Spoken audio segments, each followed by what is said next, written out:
Alrighty, it's Sunday, June 14th. I'm back down in the Springs, getting ready to go in and play my game, but I'm going to make a video. I have a hockey tournament this weekend. Yesterday, I'm driving on 25 South. If you're local, you know where I'm talking about. Plum Valley Parkway, Plum Creek Parkway. I'm on I-25 southbound between there and Tomah Road. It goes from 3 lanes essentially down to 2 because they've created a toll lane there now that taxpayers funded and we pay a toll. But I digress. So 25 southbound, moderate traffic. Renaissance Festival is in town. This is a big event, draws hundreds of thousands of people, so traffic is pretty heavy. I'm next to a semi, freeway speed or a little bit less because traffic is heavy, and there's a gap between us, 25 car lengths maybe, where the freeways open up just enough where people are exiting, and out of nowhere, 3 motorcycles between me and the semi, lane splitting. If you don't know what that is, look it up. But it's essentially motorcyclists creating their own lane. Inches on either side of the bike. These guys were going every bit of a $140. Every bit of it. And we're at 65 to 70. Well, gee, Micah, how do you know how fast they rode? Well, because I've literally raced everything under the sun at one point or another, but my thing outside of open wheel modified was motorcycles. I grew up racing motorcycles. I've run motocross, I've run CBR 900Rs, race ready bikes. I've run them on tracks. I've opened it up on the back ends of streets where nobody's around. I've had my share. I've been in an MC for years. I've got tens of thousands of hours on a motorcycle. So not only that, I was in law enforcement for 16 years, and I didn't just clean dead bodies up off the freeway of guys that were riding. I also was out there and gauging speed, and you just get a feel for the speed is the point. So when I said they were running double the speed limit, I mean every bit of it and then some. About gave me a heart attack when they went by, and I'm a guy who races and rides. I'm used to people riding next to me at high rates of speeds. I'm not used to being on the freeway going 70 and have somebody lane split, because we didn't do that back in the day, and we didn't do it on the track. You were out there with other guys racing on the track. So these idiots, thanks to social media and entitlement, they are now creating YouTube channels. You guys go look them up anywhere you want. Go look them up. They're everywhere. These guys will run. I've seen some of these guys go north of 200 miles an hour on freeways, on takedown lanes. 150, 160 in and out of traffic on when traffic's really opened up and you can chicane. I watch these guys run, and I've seen them run 90 to 100 mile an hour in heavy traffic. So yesterday, these 3 guys split me in the semi. I don't see them coming. The wind, they're going so fast, the wind, the force, the kinetic energy off the bike, the inertia, pushes my car. There's just a physics reaction that happens. And then by the time I collect myself in that half split second, I realize there's 2 more coming up. Except for now the semi's narrowed, whether he did it on purpose or not, I don't know. He's come over a little bit. Well, these 2 guys can't get by. And everybody now has realized what's going on, because the first 3 were going so fast that now these 2 guys behind us are at freeway speed. They had to jump on the binders to slow down. So they tried to go around people, including the semi. Well, one of them goes over on the shoulder of the roadway. He just uses the shoulder. The other guy goes over to the HOV lane. The problem is now we've closed the gap on the traffic that was in front of us, and there's nowhere to go. And these 5, the 3 that were ahead of them slowed down, so now all 5 of them are doing this, in and out of lanes, and people are cutting them off. It's turned into a full-on road rage incident. And so I shared this story, and I said in my post on I think it was Everything Castle Rock or something local, I said, man, I wished these guys had eaten it. Oh my gosh. You would have thought I said, I wish somebody would have held them down, put a gun to their head and shot them in the back of the head and then called their mama and said, yeah, I just killed your kid on purpose because you raised. I mean, you would have thought I said the worst thing ever. I said, I wish they'd eaten it. Ladies and gentlemen, for the uneducated motorcycle world, that's okay. For those of you out there reading between the lines, assuming the worst and not understanding, that's a motorcycle term. In fact, it's genuinely not only a motorcycle term, it's generously used in the motorcycle world. I remember a day I doubled. I was in 3rd gear, didn't throttle up enough, ate it, didn't do a full-on endo into the second double, but caught enough that the back tire came down, then threw me over the handlebars. The first thing my buddy did was riding behind me, slowed down, came up, said, you all right? I said, yeah. He goes, man, you ate it. I said, yeah, I did.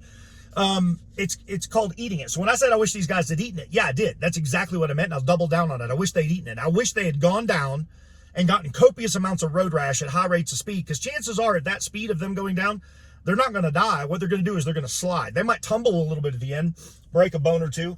Hopefully it'll get them to rethink their choices. Now, If they get run over, that's their problem because they were going too fast. And while I don't wish death on anybody, never would, unless it's pure evil and they need it, I don't consider these kids evil. I consider them stupid. They're taking social media, they're filming themselves, but they're doing it. Here's the key: knowingly, willingly, and intentionally. How do I know that? Because all their plates were blacked out. People say just call the cops. Well, first of all, most law enforcement agencies aren't going to pursue 5 motorcycles ever.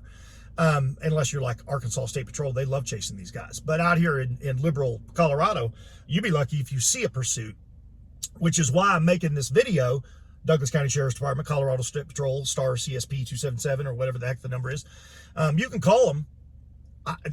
Ain't nobody going to catch a 150 mile an hour, 160 mile an hour motorcycle in a Tahoe. But it's important to let the law enforcement agencies know this stuff exists. But blacked out, there's no way to report it. What am I going to say? 5 guys are on motorcycles going 150 mile an hour? Unless there was a cop sitting right there, right next to me, and he saw it, even if he got into pursuit, he's not going to catch him. So they just choose to not pursue these guys. But it's become dangerous. Now, I want to paint 2 pictures. I'm going to close this video out because it's a little long, but I wanted to give you guys context to why I said I wish they'd eaten it. I didn't say I wish they died. I wish they'd eaten. I wish they'd gone down so that all their buddies had to pick them up off the ground, and the guy's laying there going, no, I need to go to the hospital. And maybe they rethink their choices. See, this is my way of saying I want to save your life. 5 young men on the bikes. But all the people out there in the social media were like, oh, I can't believe you said that. Yeah, I'll say it slower. I wish they'd eaten it. Because I have. I know what it feels like. I know what it feels like to go down on concrete and slide to a stop. And it hurts for weeks sometimes. And if you break something, it hurts even longer. But it's a lesson learner. It's a gauge. It's a barometer. And here's the thing, boys, all of you on your bikes, you guys can be exceptional riders.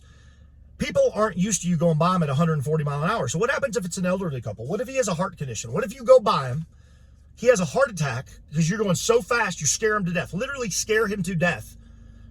Family member, wife is in the car, they crash. He's dead. She could die. Could have a chain reaction accident, all because of entitlement. All because you got your cute little social media YouTube channel out there and you're showcasing to the world how you can cover up so nobody knows who you are, black out your plates, and then go out and do entitled and stupid things on the roadway. And then anybody like me or anybody else who, by the way, has a lot of experience racing and riding says, hey, I wish you'd eaten it. Not a smart thing to do. Guys need to grow up. You need to realize the damage that you can do. That's perspective. It's free. It's perspective. Second thing is, what if it's not an elderly couple? What if it's your kid? All of you out there saying, oh, I can't believe you said that. Well, what if it's your kid? What if you had a 16 or 17-year-old learning to drive sticker on the back of the vehicle? You're going down the freeway for the first time. Somebody goes by, you freak out, or your kid freaks out, they crash. Injured, killed, you'd be the first person screaming for justice. First person. But you got the audacity to come out after me, and because you don't understand the term, eating it. It's in the motorcycle world, look it up. Last scenario I'll give you, and then I'll close this thing out. If you still don't think that I'm within, not only contextually and perspective, trying to help somebody out by calling it out, let's just switch these gears completely and get away from motorcycles. What if it was a guy? What if it was a guy walked into a crowd, picture it, a mall, a beach, it doesn't matter, anywhere where you got a couple hundred people gathered, and this guy pulls out a handgun and just starts firing rounds. Indiscriminately into the crowd, just starts firing rounds. But magically, he dumps the entire magazine of the gun and doesn't hit anybody. Somehow he manages to miss hundreds of people. You know what he'd get charged with? At a bare minimum, felony menacing. Well, we're in liberal Colorado, so he'd probably get a high five by the judge. But at a bare minimum, felony menacing, but probably attempted murder, multiple counts, and go to jail for the rest of his life. What's the difference? A bullet at 1,700 feet per second, and you say, oh, well, it's a gun, it's dangerous. Yeah, so is a 400-pound bike with an idiot on top of it who's thinking through the lens of entitlement, lane splitting at 140 mile an hour. If that bullet hit one person and it could kill one person, that's possible. That motorcyclist that crashes could cause a chain reaction accident and kill dozens of people or severely injure. But you don't think about that because it's just kids having fun. Okay, go have fun on the track. Go have fun out in the middle of an open area where there's nobody driving. But this entitlement thing, these YouTube channels have got these kids now creating. So these guys have blacked out, lensed out. You can't see them. You can't identify the bikes. They knowingly, willingly, intentionally breaking the law. With that, And then they go out and ride dangerously. And I guarantee you people watch this video and still say I'm an idiot. Okay, call me an idiot. I don't care. If that's the case, I hope they eat it. Oh, that's right. I said that yesterday. I hope they eat it. I hope they go down and rethink their life choices.